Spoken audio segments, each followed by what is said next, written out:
청약 많이 하잖아요. 누군가는 10년씩 납입을 했어요. 10년짜리 통장 큰 의미 없어요, 수도권에서는. 왜?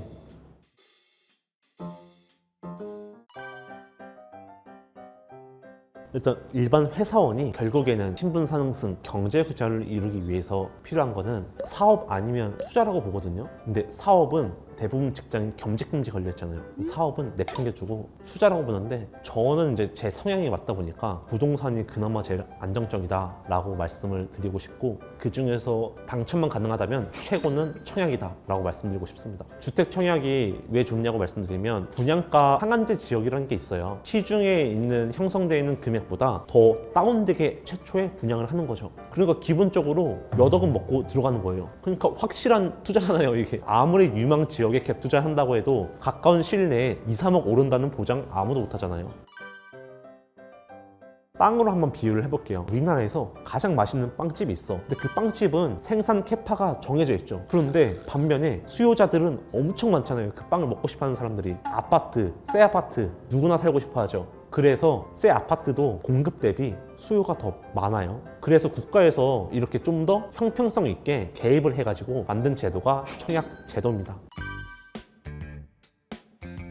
가장 좋은 금액 2만 원대 10만 원. 일단은 질문을 좀 바꿔서 봐야 될 게 뭐냐면, 나는 공공 분양을 하고 싶어요, 또는 민간 분양을 하고 싶어요. 그거 먼저 얘기를 해주셔야 되거든요. 그거에 따라 답변이 달라집니다. 일반 공급이 크게 두 가지로 볼 수 있어요. 하나는 LH, 정부 기관에서 하는 공공 분양하고, 하나는 민간 기업 있죠. 뭐 자이, 더샵, 이편은 세상 있죠. 그게 민간 기업에서 하는 브랜드고 민간 분양이라고 합니다. 일반 공급 중에 공공 분양의 경우 얼마를 납입해야 하는지가 굉장히 중요해요. 반면 민간 분양은 필요 없어요. 얼마나 오래 묵혀놨냐, 그게 핵심이거든요. 그래서 공공 분양을 생각하면 10만 원을 넣는 게 맞고요. 민간 분양을 생각한다면 2만 원 넣어도 아무 상관없어요. 그런데 우리는 청약 당첨되기 하면 땡큐 라고 생각 들어가야죠. 공공이든 민간이든. 그래서 그냥 생각하지 말고 10만 원씩 넣어라, 그렇게 말씀드리고 싶어요. 근데 간혹 저한테 이렇게 질문하시는 분들 되게 많았어요. 저 여태까지 2만 원씩 넣었는데요, 절약왕님. 저 이거 해지하고 다시 10만 원을 바꿔야 되나요? 했는데 그럴 필요 없어요. 그냥 지금부터 바꾸시면 돼요. 해지하면 0원부터 다시 시작합니다.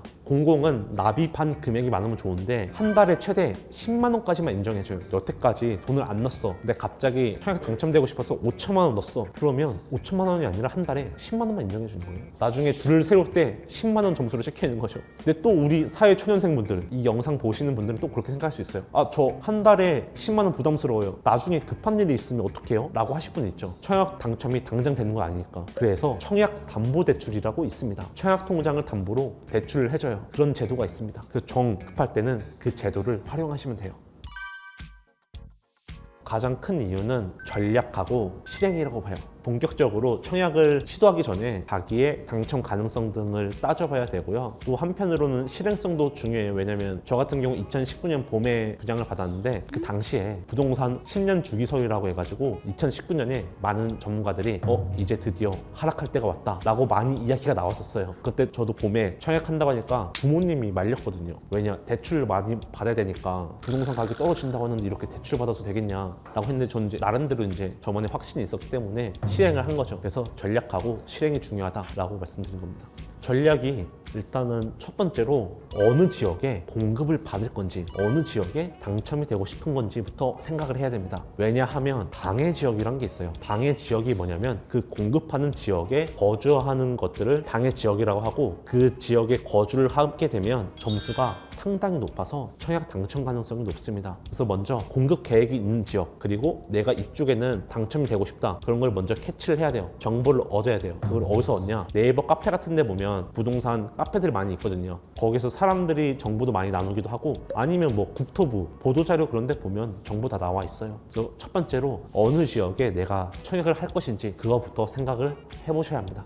그 다음으로는 당첨 안정권을 계산해야 돼요. 왜냐면 우리 일반 공급 청약 많이 하잖아요. 누군가는 10년씩 납입을 했어요. 10년짜리 통장 큰 의미 없어요, 수도권에서는. 왜? 20년, 30년 된 오래된 묵혀있는 그런 통장들이 많이 있어요. 부모님 세대들도 무주택자 많잖아요. 그래서 그런 분들하고 이렇게 매치가 붙어야 되는데 질 수밖에 없죠. 10년이면 우리 딴에서는 긴 건데 이제 부모님 세대랑 다 같이 경쟁을 해야 되니까 밀릴 수밖에 없다는 겁니다. 이걸 시청하신 분들은 2030이 많은 분들이니까 일반 분양에서 중에서 가능성을 좀 노려볼 수 있는 방법은 전용 면적이 8호 이상인 경우에는 추첨제로 돌립니다. 가점, 청약통장 몇 년 가입했니? 그런 거 필요 없어.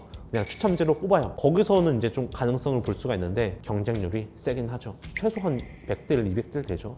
하지만 실망하실 거 없어요. 특별 공급이 있습니다. 특별 공급이 뭐냐면 비교적 사회적 약자들한테 혜택을 주는 거예요. 2030 만드니까 신혼부부 특별 공급 같은 경우는 보면 당첨 안정권을 잘 체크를 해야 됩니다. 왜냐? 당첨 가능성이 일반 공급에 비해서 엄청 높아요. 그래서 자기가 한번 따져봐야 돼요. 신혼부부 특별 공급도 공공 분양하고 민간 분양하고 아예 다르거든요. 커트라인 달라요. 공공 분양 같은 경우는 총 13점 만점인가 그래요. 혼인기간, 청약통장 납입기간, 그리고 자녀 수는 얼마나 되는지, 당해 지역에 얼마나 살았는지 그런 걸 총틀어서 가산점을 매기고요. 민간 분양은 좀 복잡한데 결론적으로 말씀드리면 자녀 수가 많은 사람이 장땡입니다. 이렇게 좀 달라요. 공공에서 분양하냐, 민간에서 분양하냐 다르거든요. 그 점을 잘 생각해서 지금 현 상황에서 또는 가까운 1, 2년 안의 미래에서 자기의 점수를 한번 생각을 해보는 거예요. 그리고 과거에 커트라인 결과가 나온 단지들이 있단 말이에요. 그거랑 대조를 해보는 거죠. 대조를 해봤더니 별 차이가 없다 또는 내 점수가 높다 하면 당첨 가능성이 있다는 거거든요. 그렇게 한번 판단을 해봐야지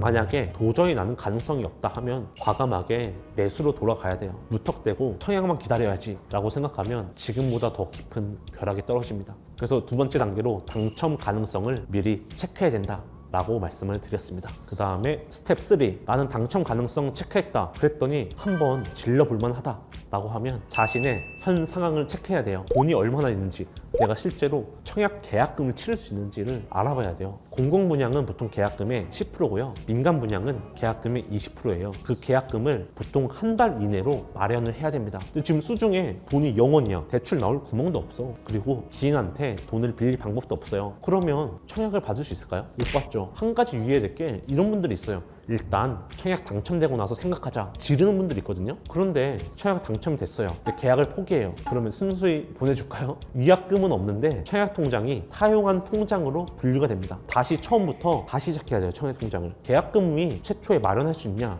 그게 가장 핵심입니다. 한 번밖에 기회가 없는 거예요? 네, 당연하죠.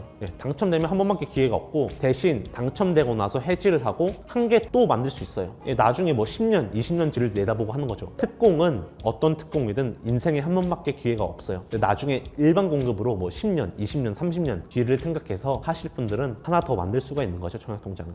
저 같은 경우가 특별 공급으로 청약이 됐거든요. 근데 제가 받았던 지역이 2019년 그 당시에는 거의 개발이 잘 안 되어 있는 곳이었어요. 이 말이 뭐냐면 신혼부부들이 많이 없다는 거죠. 신혼부부들은 보통 생활하기 편한 곳, 인프라가 충분한 곳, 그런 데 생활하기 원하잖아요. 근데 제가 청약 받은 지역은 그 당시에 인프라가 안 좋았어요. 그래서 지금 보실 분들은 현재 개발 중인 곳, 공사장 짓고 있는 곳, 그런 데를 한번 유심하게 보시고 그쪽으로 전입을 하는 게 당첨 가능성을 높이는 방법일 수 있겠다라고 말씀드리고 싶어요. 저도 30대 초반이지만 좀 꼰대 같은 소리를 하면 쉬운 길은 절대 없습니다. 그러니까 분명히 우리 2030 MZ세대들 지금 많이 힘들 거예요. 우리 한번 생각을 바꿔보자고요. 영화 속의 주인공은 누구나 한 번씩 꿈꾸는 삶이죠. 근데 그 주인공을 보면 힘들고 어려운 일들을 다 겪어요. 그런데 우리는 영화 속 주인공 되기는 원하면서 현재 힘든 과정들을 겪는 걸 그렇게 어려워하실까요? 제가 드리고 싶은 말씀은 결국에 지금은 힘들지만 영화 속의 주인공, 우리가 원하는 주인공처럼 언젠가는 좋은 날이 올 겁니다. 응원하겠습니다. 파이팅!